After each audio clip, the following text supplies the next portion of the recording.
नई आबकारी नीति लागू हो चुकी है और इसमें हमने देखा है कि सभी जगहों पर इसका काफी विरोध भी हो रहा है। नमस्कार दोस्तों, मैं सुमित शर्मा, दिल्ली प्रदेश संयोजक नेशनल यूथ पार्टी, और मेरे साथ में है रजनीश शाह जी जो कि राष्ट्रीय महासचिव हैं नेशनल यूथ पार्टी से।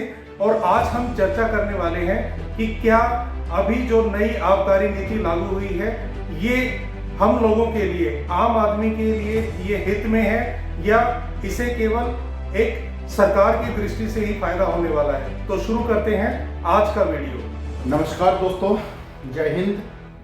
सबसे पहले तो नई आबकारी नीति के लिए जितना भी केजरीवाल सरकार को लानत दिया जाए वो कम है। जो पुरानी आबकारी नीति था वो भी जनता के हित में नहीं था और नई आबकारी नीति तो जनता के खिलाफ और भी ज्यादा है। पहले क्या था, लगभग 1700 जगह पे दिल्ली में शराब मिल रहा था, जिसमें से 800 के करीब दुकान थी और बाकी होटल, बार या एयरपोर्ट अलग अलग जगहों पे मिल रहा था। अब ये शराब मिलने का स्थान जो हो जाएगा एक तो 3200 जगहों पे। दूसरा जो नुकसानदेह है, जो ऑनलाइन होम डिलीवरी शराब होगा। तीसरा जो सबसे बड़ा नुकसानदेह है वो ये है कि 21 साल के उम्र वाले को शराब पीने का आयु कर दिया गया है दिल्ली सरकार के। देखिए, दिल्ली सरकार को तो रेवेन्यू बढ़ जाएगा, लेकिन जनता का रेवेन्यू सहित जनता की नैतिकता और बाकी तमाम चीज गिर जाएगा। इसी को देखते हुए आज हम लोग सुमित शर्मा जी जो नेशनल यूथ पार्टी के दिल्ली प्रदेश संयोजक है और मैं रजनीश, नेशनल यूथ पार्टी के राष्ट्रीय महासचिव, आज दिल्ली के बारे में चर्चा करेंगे। जो दिल्ली की आबकारी नीति से क्या नुकसान है और कितना नुकसान है। इस आबकारी नीति को दिल्ली सरकार अगर वापस नहीं ले रही है तो फिर दिल्ली को क्या क्या भविष्य में झेलना पड़ेगा। आप लोग ये वीडियो सेव करके रख सकते हैं और जो आज हम बता रहे हैं जो दिल्ली को नुकसानदेह होगा वो आप भविष्य में देख सकते हैं। सबसे पहले तो आंकड़ों की बातें करें।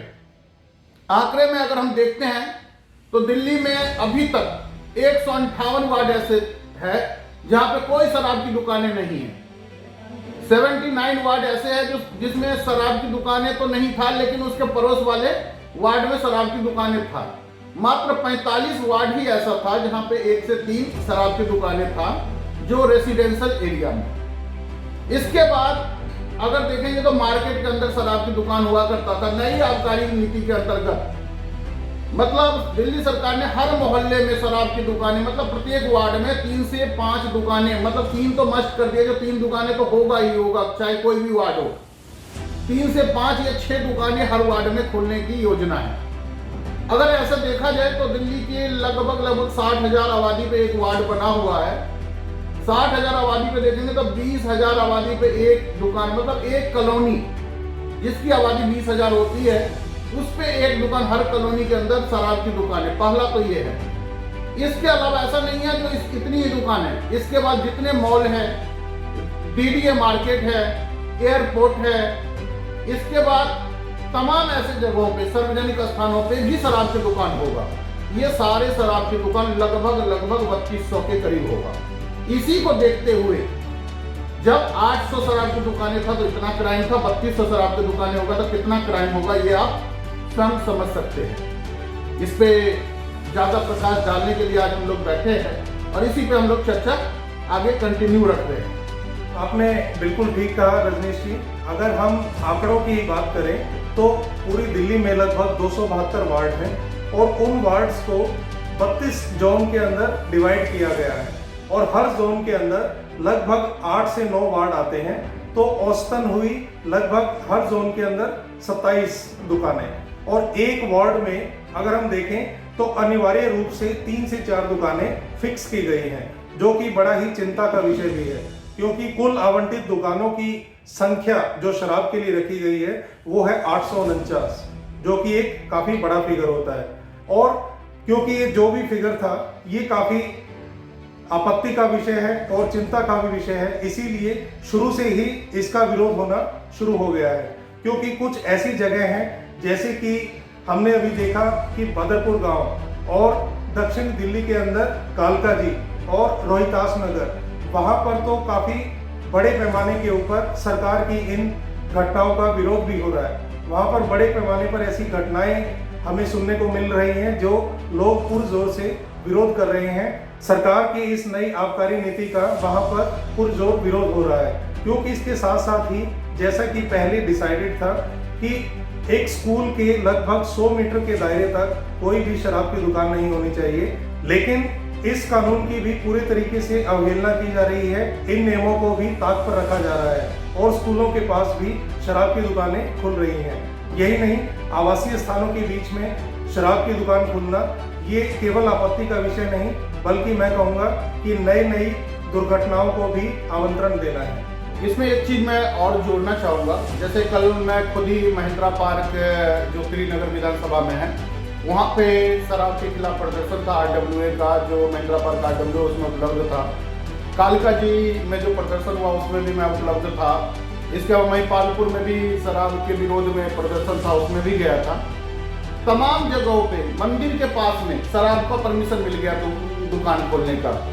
जो महिंद्रा पार्क की दुकान है वहाँ से मुश्किल से 71 मीटर दूरी पे ब्राह्मण समाज मंदिर है, हनुमान जी की बड़ी मंदिर है महिंद्रा पार्क श्रीनगर में, तो उसमें मात्र 71 मीटर शराब की दुकानों से दूरी पे वो मंदिर है।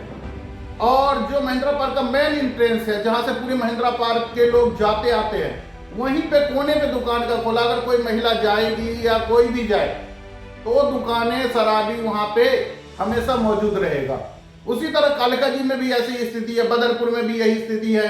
मतलब दिल्ली का ऐसा कोई कोना नहीं है, क्योंकि मैक्सिमम वार्ड में शराब की दुकानें था नहीं। मतलब दिल्ली सरकार अपने रेवेन्यू बढ़वाने के लिए जबरदस्ती शराब प्रोवाइड करा रहा है। एक सबसे बड़ी बात और है, जो शराब की होम डिलीवरी की जहां तक बात है, इसके सरकार के पास कोई रीजन नहीं है जो कैसे उन लोगों को रोका जा सकता है जो 21 साल से भी कम उम्र के हैं। अगर कोई 15 साल वाला शराब का होम डिलीवरी मंगा लेता है तो अब कैसे रोकोगे? मतलब नई आबकारी नीति बना दिया बच्चों को शराब पीने लाने के लिए। इन सारे मुद्दों को देखते हुए आप आगे बढ़ेंगे तो मैं कुछ राज्यों का आंकड़ा देना चाहता हूं। बिहार में हर साल 1600 से 2000 लोगों का एवरेज अगर देखेंगे पिछले शराबबंदी से पहले के 10 साल, तो शराब पी के एक्सीडेंट में मरने वालों की संख्या था 1600 से 2000। आज के डेट में जो एवरेज है पिछले जब से शराब बंद हुआ तब से लेके अभी तक का, वो है 85। शराब पी के मरना, मतलब जिसमें जहरीली शराब के कारण या शराब पी के एक्सीडेंट में मरना, इसकी संख्या अब 85 रह गया। जो पहले 1600 से 2000 हर साल में होता था, 1600 से कम कभी नहीं होता था, 2000 से ऊपर नहीं गया कभी, लेकिन इतने मौत होता था। मतलब वहाँ पे शराबबंदी हुआ और अभी भी मतलब नीतीश सरकार मतलब इसमें शराबबंदी में काफ़ी फेल है, तब भी वहाँ पे इतना बड़ा मतलब कमी लगभग 90% 95% तक जो शराब पी के मौत में कमी आया। गुजरात में पिछले 5 साल में एक भी सिंगल मौत नहीं है शराब पी के एक्सीडेंट में। तो क्या हम और दिल्ली में ऐसा कोई महीना नहीं है जहां पे 100+ लोगों का शराब पी के डेथ नहीं हो रहा एक्सीडेंट से। आप दिल्ली पुलिस के आंकड़ा देख सकते हैं। अगर दिल्ली पुलिस की आंकड़ा ये कहता और फिर भी शराब की दुकानें बढ़ा रहे तो मतलब दिल्ली के बच्चों को आप मारना चाह रहे। आपका उद्देश्य क्या है? मतलब दिल्ली को बेटर बनाना या अपने प्रचार के लिए ज्यादा से ज्यादा धन इकट्ठा करना? जिस ढंग से हम अपने आप को प्रचार करेंगे, अपने आप को सुपर दिखाएंगे, हम वर्ल्ड के सबसे बेस्ट मोहल्ला क्लिनिक की बात करेंगे जहां भली गाय बनती हो, अलग बात है, जहां कुत्ता घूमता हो, आम जनता का इलाज नहीं होता हो, लेकिन शराब की दुकानें ऐसे कुकुर मुत्ते की तरह खोलना, इसको क्या कहेंगे आप? ये तो समाज में बिल्कुल भी 1% भी ये चीज स्वीकार्य नहीं है। और जब ऐसी चीज स्वीकार नहीं है, उसको करने का मतलब दो ही चीज है। देखिए, एक तो पहले क्या था, दिल्ली में 40% दुकान जो था वो तो मतलब प्राइवेट था और 60% दुकान जो था वो गवर्नमेंट का था। इसमें क्या था, सरकार के पास कंट्रोल था थोड़ा बहुत। आज के डेट में 100% दुकान प्राइवेट होगा, कोई भी दुकान सरकारी नहीं होगी। जब सारा कुछ प्राइवेट हो जाएगा तो सरकार का कंट्रोल क्या हो जाएगा? 0। अब सरकार का जब कंट्रोल ही नहीं रहेगा उन दुकानों पे, क्योंकि सरकार को तो रेवेन्यू चाहिए, तो फिर वो बातें इतना नुकसानदेह होगा, क्योंकि प्राइवेट कंपनी ये चाहेगी मेरा ज्यादा से ज्यादा शराब कैसे बिके। इसके बाद कई सारे ऐसे जगह हैं जहां पे 24 घंटे तक शराब की आपने परमिशन दे रहे हैं। कॉलोनियों के अंदर भी आप रात के 2 बजे तक की शराब के परमिशन दे रहे, 12 बजे तक तो नॉर्मल आप परमिशन करने की योजना बना रखे हैं। अगर रात को 12 बजे 2 बजे या 3 बजे या 24 घंटे शराब में उपलब्धता रहेगा तो उससे दिल्ली के बच्चों के सेहत पे क्या नुकसान पड़ेगा, इस पे भी आगे हम चर्चा करेंगे। लेकिन सबसे बड़ी बात है जो आप सोचिए जरूर, क्या आप लोगों ने दिल्ली में मुख्यमंत्री अरविंद केजरीवाल जी को 62 विधानसभा में चुनवा के इसलिए भेजा था जो ऐसे शराब नीति लाएगा। दूसरी एक सबसे महत्वपूर्ण बात है, भारतीय जनता पार्टी के लोग भी कुछ जगह आप देखते होंगे प्रदर्शन कर रहे हैं, नहीं हम शराब नीति के विरोध कर रहे हैं, लेकिन सच्चाई ये है मित्रों, जो भारतीय जनता पार्टी के सारे लोग इस जो दिल्ली के शराब स्कैम है उसमें शामिल है। आप सोचेंगे कि ये कैसे? दिल्ली के शराब नीति में एक चीज कानून है, एक लाइन, जब तक एमसीडी एनओसी नहीं देगा किसी भी दुकान को तब तक कोई भी दुकान दिल्ली में नहीं खुलेगी। एमसीडी में शासन किसका है? भारतीय जनता पार्टी के पास।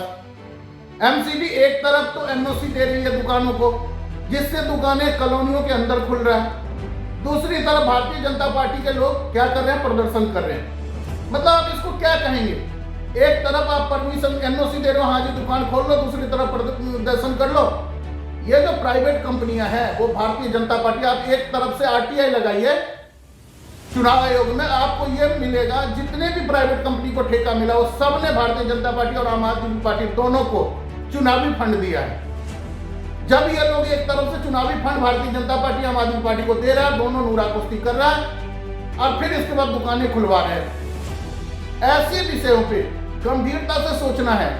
दिल्ली के 92% लोगों ने जिन भारतीय जनता पार्टी और आम आदमी पार्टी को लगभग 5 चुनाव से वोट देते आ रहा है, ये दोनों पार्टी मिलके मतलब एक आप ऐसे कह सकते हैं जो भारतीय जनता पार्टी का ही बी टीम अरविंद केजरीवाल जी है, ऐसी पार्टियों को आप लोग को नकारना होगा, तभी दिल्ली के हित की बात हो सकती है। बिल्कुल सही कहा रजनीश जी, क्योंकि हमने भी एक कहानी सुनी है जिसे बोलते हैं गुड कॉप बैड कॉप। जैसे एक 2 पुलिस अधिकारियों को, एक को गुड कॉप दिखा दिया जाए और एक को बैड कॉप, वही चीज इस समय बीजेपी और आम आदमी पार्टी कर रही है।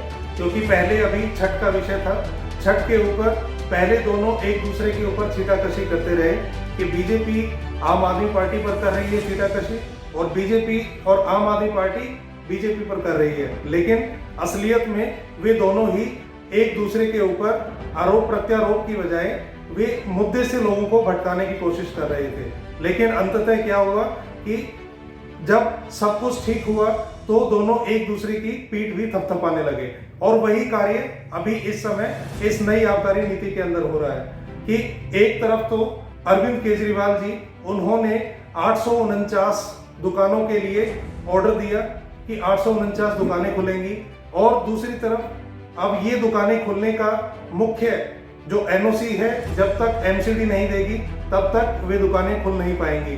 तो इसका मतलब क्या हुआ, जब तक बीजेपी उस चीज के लिए अप्रूवल नहीं देगी तब तक वे दुकानें नहीं खुलेंगी। अब उसके दूसरी तरफ आज हम देख रहे हैं कि न्यूज़पेपर्स में भी आ रहा है कि बीजेपी के जो बड़े बड़े लीडर्स हैं वे जा रहे हैं और धरने पर बैठ रहे हैं कि ये सब कुछ गलत हो रहा है। अगर इतना ही गलत है तो आप अपने नुमाइंदों को सर्टिफिकेट देने से क्यों नहीं रोक रहे हैं? तो ये मेरा एक बड़ा प्रश्न बीजेपी और आम आदमी पार्टी दोनों से है। अब जहां तक हम अपनी बात करें नेशनल यूथ पार्टी की, नेशनल यूथ पार्टी की जो कार्य योजना थी उसके अंदर उन्होंने जो नशा मुक्ति पार्टी, नशा मुक्ति दिल्ली, इसके लिए जो हमने प्रावधान रखे थे उसके तहत मैं आपको ये पढ़कर सुनाता हूँ कि नेशनल यूथ पार्टी की सरकार की पहली कैबिनेट मीटिंग में दिल्ली की सभी शराब की दुकानों पर पूर्णतः प्रतिबंध को सख्ती से लागू किया जाएगा और दिल्ली प्रदेश में महिलाओं पर होने वाले अपराधों में 80% मामलों में शराब का एक मुख्य हाथ होता है। तो प्रत्येक वार्ड में अगर आप 3 से 4 दुकानों को अनिवार्य कर देंगे तो आप क्या कर रहे हैं? आप एक तरीके से शराब को बढ़ावा दे रहे हैं। शराब को बढ़ावा मतलब महिलाओं के साथ जो भी अपराध हो रहे हैं उनके अंदर इजाफा। अभी फिलहाल अगर एक दुकान है एक वार्ड में और अगर आप उसकी संख्या 3 कर देते हैं तो इसका मतलब महिलाओं पर हो रहे अत्याचारों में 3 गुना वृद्धि। तो ये एक बड़ी सोच का विषय है। और इसके साथ शराब के अलावा दूसरे नशों को रोकने के लिए भी दिल्ली के समस्त RWA में दिल्ली सेल्फ डिफेंस और दिल्ली पुलिस की संयुक्त टीम बनाई जाएगी, जिसके माध्यम से सभी प्रकार के नशों के साथ ही छोटे बच्चों द्वारा लिए जाने वाले नशे पर भी रोक लगेगी। पहले जो आयु सीमा थी शराब की वो थी 25 वर्ष, जिसे अभी घटाकर 21 वर्ष कर दिया गया। और इसके साथ साथ पहले शराब का एक टाइम था कि इस समय तक आपको शराब मिलेगी, अब उसे भी कुछ क्लबों में, कुछ होटल्स में 24 घंटे के लिए बोल दिया गया है। तो आप क्या कर रहे हैं, एक तरफ से यूथ की एज को कम कर रहे हैं कि 21 वर्ष, और दूसरी तरफ 24 घंटे के लिए शराब की उपलब्धि। आप दिल्ली को किस ओर धकेल रहे हैं? क्या एक उल्टा दिल्ली बना रहे हैं? और नशा मुक्त दिल्ली के लिए शराब प्रावधान के साथ ही किसी भी नशे की अवैध बिक्री को रोकने के लिए एक डायल 100 के तहत एक 24/7 का उड़न दस्ता भी बनाया जाएगा, जिसमें फोन, SMS और व्हाट्सएप के द्वारा सूचना दी जाएगी। और नशे के कारोबारियों पर सख्त कार्यवाही हो सके, इसके लिए सख्त कानून, कठिन दंड और ऊंची कीमत के जुर्माने का भी प्रावधान कानून में लाया जाएगा। ये सभी बातें हमने नशा मुक्त दिल्ली के लिए की थी। इसके साथ ही जो एक मुख्य बात भी है कि हमने रखा था कि दिल्ली में स्कूल से 200 मीटर के दायरे में नशीले पदार्थ को बेचने पर लगाम कसी जाएगी, और अगर ऐसा कुछ मिलता है तो उसके लिए एक विशेष व्हाट्सएप का नंबर भी जारी किया जाएगा, जिस पर जनता द्वारा भेजे गए चित्रों और वीडियो के तहत शिकायत को ही आधार माना जाएगा और एक निष्पक्ष जांच की और कार्यवाही की अपील होगी। लेकिन अभी 200 मीटर को भी 100 मीटर का दायरा किया गया है, और उस 100 मीटर के दायरे के अंदर भी हमने देखा है कि कुछ दुकानें आवंटित हुई हैं, जिसके लिए कुछ स्थानों पर उसका विरोध भी हो रहा है। देखिए, अभी जैसे सुमित जी बता रहे थे, ये नेशनल यूथ पार्टी का मेन एजेंडा जो एक्शन प्लान 2020 था, हम लोग नहीं जीत पाए, जनता ने हमें नहीं जिताया, केजरीवाल जी को जिताया। तो ये हमारा जो नीति था, जो अगर हम लोग सत्ता में आते तो क्या करते, कैसे नशा को कंट्रोल करते, ये बातें हम लोगों ने जब चुनाव हार गए, आज अरविंद केजरीवाल जी जीत गए, तो उनको दे के भी आए जो आप इस तरह से करिए। इसमें से लगभग 10-12 मुद्दा उन्होंने कॉपी करने का कोशिश किया, लेकिन किसी पे भी सही काम नहीं किया। सच्चाई तो ये है, केवल वो कॉपी और पेस्ट के उसमें रहे, बस उसका होर्डिंग पोस्टर लगाया और बाकी वो काम हुआ नहीं जमीन पे। 24 घंटा शराब मिलना, आप समझ सकते हैं जो कितना दुखदायी हो सकता है उस महिला के लिए, जिस प्रदेश में 80% क्राइम, महिलाओं के प्रति जो क्राइम है उसमें, मतलब ये आंकड़ा मेरा नहीं है, दिल्ली पुलिस का आंकड़ा है, उसके अनुसार 80% महिलाओं पे जो क्राइम हो रहा है, चाहे वो रेप हो रहा है, चाहे छेड़छाड़ हो रहा है, चाहे जो भी हो रहा घटना, उसमें शराब का महत्वपूर्ण योगदान है। वो शराबी कर रहे हैं। जब इतना बड़ा महिलाओं पे क्राइम का योगदान है, तो महिलाओं को बस में आप 10 रुपए के टिकट तो फ्री कर रहे हैं, और महिलाओं पे अत्याचार करने के लिए आप शराब की नई नई दुकानें खोल रहे हैं। तो आपको ये सोचना होगा, महिलाओं को, माताओं बहनों को ये सोचना होगा, आपको कौन सी नीति चाहिए, अरविंद केजरीवाल जी का 10 रुपये का टिकट फ्री वाले या शराब बंदी वाला। अगर शराब इस तरह से परोसा जाएगा तो महिलाओं पे जो आज क्राइम हो रहा है ये कई गुना बढ़ेगा। फिर ये आरोप लगाएंगे नहीं नहीं दिल्ली पुलिस जो है वो सेंट्रल के पास है, हमारे पास तो है नहीं, हम क्या करें। वो फिर भाजपा वाले आरोप लगाएगा जो नहीं नहीं ये तो अरविंद केजरीवाल का काम है। ये दोनों आरोप प्रत्यारोप का गेम खेलेंगे और परिणाम ये होगा जो महिलाओं बीच में महिला पीसी जाएगी।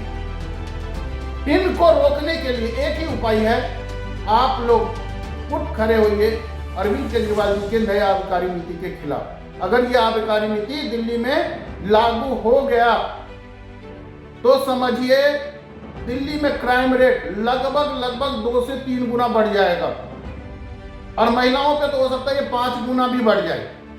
अगर इतना क्राइम बढ़ाएंगे, इसके बाद दिल्ली में वैसे ही लोगों के पास रोजगार नहीं है। देश में सबसे ज्यादा बेरोजगारी दिल्ली में है। लोग बेरोजगारी के टेंशन में आके शराब और ज्यादा पिएंगे, शराब पीने के लिए अपने घरवाली के जेवर बेचेगा, अपने घर कर्जा लेगा और भी तरह तरह का काम करेगा। इनको रोकने के लिए एक ही उपाय है, नई आबकारी नीति का जम के विरोध करना।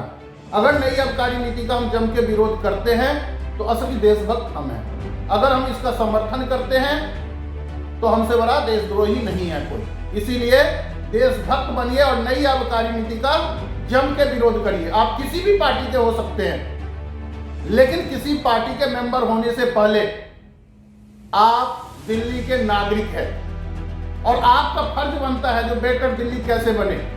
आप चाहे भारतीय जनता पार्टी के हों, चाहे आम आदमी पार्टी के हों, कांग्रेस पार्टी के हों, नेशनल यूथ पार्टी के हों, बहुजन समाज पार्टी के हों या किसी भी ABCD पार्टी के हों, आप किसी पार्टी के मेंबर होने से पहले दिल्ली के नागरिक हैं और आपका कर्तव्य बनता है जो गलत हो रहा है उसका विरोध करें। केजरीवाल जी के प्रचार के लिए अपने बच्चों का भविष्य बर्बाद नहीं करिए। भारतीय जनता पार्टी के चंदा के लिए अपने बच्चों की भविष्य बर्बाद मत करिए। अपने घर की मां बहन की रक्षा के लिए दिल्ली की आबकारी नीति का जमकर विरोध करिए। हम लोगों के जितना सामर्थ्य है नेशनल यूथ पार्टी के तमाम जगह पे हम लोग वहाँ के लोकल RWA और बाकी लोगों के साथ मिलकर प्रदर्शन कर रहे हैं। आज भी मतलब यहाँ पे सकूर बस्ती विधानसभा में प्रदर्शन है, वहाँ पे अपने कई कार्यकर्ता विश्राज भल्ला जी के नेतृत्व में लगे हुए हैं। कल भी हम लोग श्रीनगर में थे, उससे पहले परसों हम लोग कालिका जी में और वहाँ पे क्या बोलते महिपालपुर में थे। अलग अलग जगहों पे हम सारे टीम मतलब ऐसे पार्टी की पूरी टीम लगा हुआ है और विरोध कर रहे हैं हम, क्योंकि हमारा सामर्थ्य जितना है उस सामर्थ्य के अनुसार हम RWA के साथ लेके प्रदर्शन कर रहे हैं। लेकिन इस प्रदर्शन में आप लोगों का भागीदार होना चाहिए पड़ेगा। दिल्ली के एक एक नागरिक को भागीदार होना पड़ेगा। जो ये समझते हैं मैं असली दिल्ली वाला हूं, तो उनको भागीदार बनना पड़ेगा। अगर आप भागीदार नहीं बनते हैं तो दिल्ली के बर्बादी में आपका हाथ है, ये आप मान लीजिए। तो दोस्तों, जैसा कि रजनीश जी ने कहा और इसके साथ ही मैं अगर महाभारत से भी एक उदाहरण लूं तो भगवान श्री कृष्ण ने भी यही कहा है कि इस राष्ट्र को हानि उन आतताइयों ने, उन बुरी शक्तियों ने नहीं पहुंचाई है जितना कि महापुरुषों के मौन ने। तो आप अपने मौन को त्यागिए और आपको अगर लगता है कि ये गलत हो रहा है, इस नई आबकारी नीति के बाद केवल और केवल महिलाओं का शोषण और आपके घर की जो आर्थिक स्थिति है वो बिगड़ेगी, तो आपको इसके लिए खुलकर आगे आना होगा। क्योंकि इस नए समय में आप किसी शक्ति को कि कोई कृष्ण आएंगे आपका हाथ पकड़ेंगे, आपका दामन थामेंगे, ऐसा नहीं होगा। आपको अपनी रक्षा खुद करनी है। तो आप आगे तय कीजिए कि आपको अपना जो भी आपका सामर्थ्य है उस सामर्थ्य के साथ इन नई आबकारी नीतियों का विरोध करें और अपना समर्थन आप आगे किस पार्टी को देते हैं ये हम निर्णय आपके ऊपर छोड़ते हैं। और रजनीश जी, आप इसमें कुछ ऐड करना चाहेंगे? मित्रों, मैं एक चीज सबसे महत्वपूर्ण चीज जो कहना चाहूंगा, ये 849 जो अखबारों में निकल रहा है, टीवी पर दिख रहा है ना, ये केवल 849 दुकान ही नहीं है। ये 32 जोन में 3200 दुकानें होगी। इसमें मॉल के अंदर दुकानें होगी, सभी मॉलों में अनिवार्य शराब की दुकानें होगी, सभी DDA मार्केट में अनिवार्य रूप से होगी। प्रत्येक मार्केट में ये जो 849 दुकानें की बातें हो रही है, अखबारों में आ रहा है, ये कॉलोनियों के अंदर है जहां पे बस्ती रहता, मतलब आम लोग जनजीवन रहता है। कल को आपकी बहन बेटी बाहर निकली या आपके बेटे देख रहा, अच्छा जी ये तो बड़े मजे से पी रहा, हम भी पिए, टेस्ट करे, टेस्ट कैसा आता है, तो आपके बच्चे भी शराबी बन सकता है। और अपने बच्चे को शराबी बनने से रोकने के लिए जरूरत है आपको खड़ा होना, और खड़ा होके एक ही काम करना पड़ेगा, दिल्ली सरकार के नए आबकारी नीति को विरोध करना पड़ेगा। भारतीय जनता पार्टी, आम आदमी पार्टी दोनों कहावत है, चोर चोर मौसेरे भाई, दोनों चोर है इस मामले में। क्योंकि अगर आबकारी नीति में कोई भी दुकान का परमिशन MCD नहीं देगा तो नई दुकान नहीं खुल सकती है। इसीलिए साफ रखिए, भारतीय जनता पार्टी वाले ड्रामेबाजी कर रहे हैं विरोध के नाम पे। आप उनके ड्रामाबाजियों से संतुष्ट मत होइए। जैसे छठ पर्व में DDMA में कानून है, जो कोई भी चीज जो पास होगा वो सर्वसम्मति से होगा। भारतीय जनता पार्टी की तरफ से LG उसके प्रमुख है और आम आदमी पार्टी की तरफ से केजरीवाल जी उसमें उप प्रमुख है।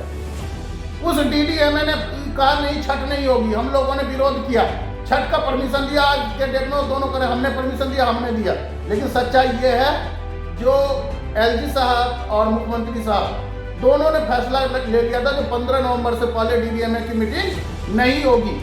ये तमाम लोगों के दबाव में, मतलब अकेला ये नहीं है जो नेशनल यूथ पार्टी ने बहुत उसमें मेहनत करे, तमाम कार्यकर्ताओं ने, लेकिन दिल्ली के लगभग 623 छठ संगठनों ने जो मेहनत किया उसके बल पे उनको मजबूरी में परमिशन देना पड़ा।